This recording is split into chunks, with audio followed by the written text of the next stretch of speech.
in which Monsanto tries to justify its business practices. At the heart of the opposition to GMOs is the subject of patents. This is what Monsanto calls their intellectual property, which are supposed to protect their investment. In North America, every farmer who buys bioengineered seeds must sign a technology agreement in which the farmer promises to respect the company's patent on the modified gene. Biotech crops are protected by U.S. patent law, and so I may not in any way save seed to replant the following year. It's something that is a protection for Monsanto, for biotech companies, because they literally invest millions and millions of dollars to produce this new technology. And how can Monsanto know that someone, for instance, replant harvested seeds?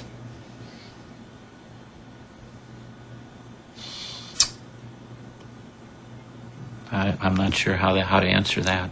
No, how they would know if someone replanted seed. That's a good question for Monsanto. The question is so touchy that Monsanto prefers to circumvent it by making glorious promises. In cases of unintended appearance of our proprietary varieties on a farmer's field, we will surely work to resolve the matter to the satisfaction of both the farmer and Monsanto.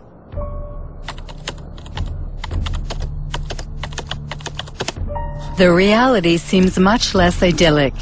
The Center for Food Safety in Washington, D.C. published a study on farmers sued by Monsanto for having not respected its seed patents. It found at least 100 lawsuits and many bankruptcies. Among the victims, Troy Rush, an Indiana farmer.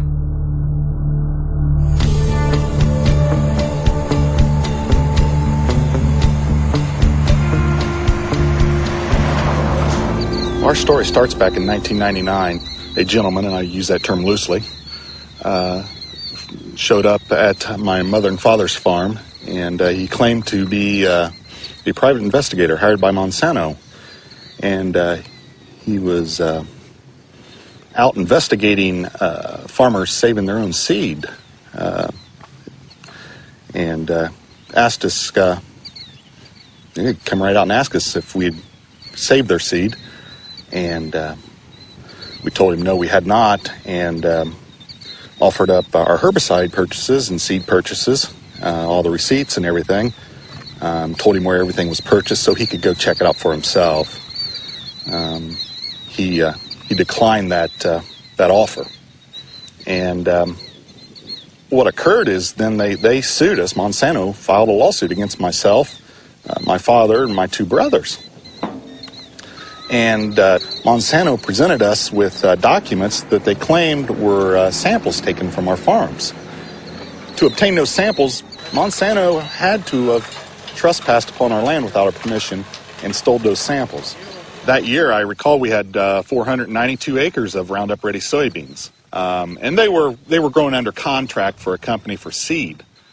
And the contract was very specific. It spelled out the specific fields, so it wasn't a problem in isolating those fields. Everybody knew it. And why did you settle out of court with Monsanto? Well, after 2.5 years of this, the family was just destroyed. The stress involved in this, I mean, they're in essence threatening 5 generations of work. And if they would to prevail in something like this, it's all gone. They take it all away. They take it all away. Good morning. Morning, sir. How are you this morning, Troy? I'm well. How are you, David? Still surviving? Good. Troy Roush and David Runyon grow conventional soybeans. They have been victims of the so-called gene police. Created by Monsanto to enforce its law in the fields, the gene police sow fear in rural America, where farmers denounce the totalitarian methods used in a GMO-dominated world.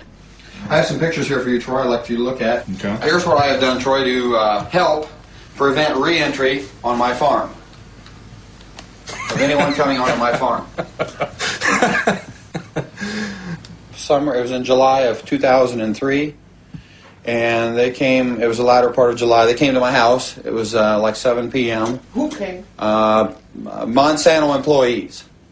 And they presented me a business card. And they asked me a few questions about the kind of soybeans I plant, the kind of corn I plant, where I market my crops. And so I said, okay, that's the end of the conversation. Yeah, patents have changed. They've changed everything. It revolves with a relationship of trust with neighbors. That is gone.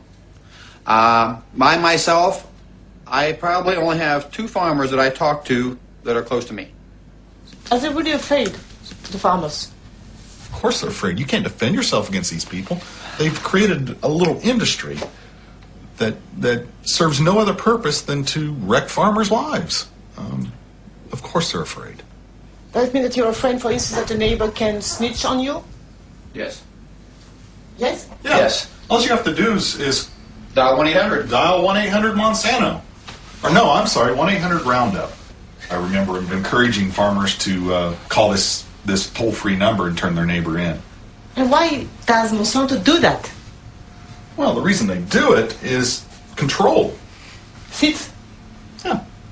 They want to control the seed. They want to own life.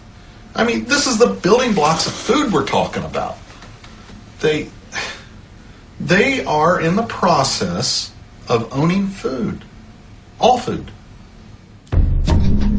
Between 1995 and 2005, Monsanto acquired over 50 seed companies throughout the world. These companies produce corn, cotton, wheat, and soybean, and also seeds for tomatoes, potatoes, and sorghum. Everywhere, people worry about Monsanto's monopoly, which in the long term threatens to wipe out all non-transgenic varieties. Monsanto doesn't agree and speaks only about the benefits of biotechnology, especially in developing countries like India. Our products provide significant economic benefits to both large and small growers. In many cases, farmers are able to grow higher quality and better yielding crops.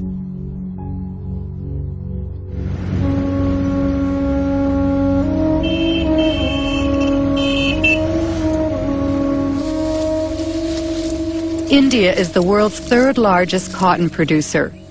In 1999, Monsanto acquired Mahiko, the country's leading seed company.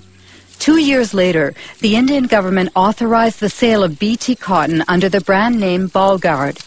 It is genetically modified to produce an insecticide which repels bollworms, a cotton parasite.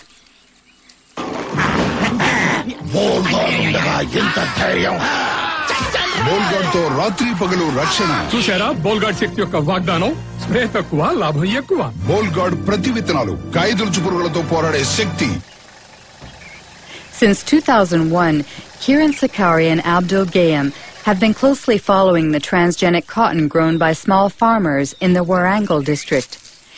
Every year, the 2 agronomists publish a report comparing bioengineered cotton with conventional cotton in terms of yields and production costs. In 2006, the harvest was ravaged by a disease that affects transgenic cotton. This is a Bolgard field.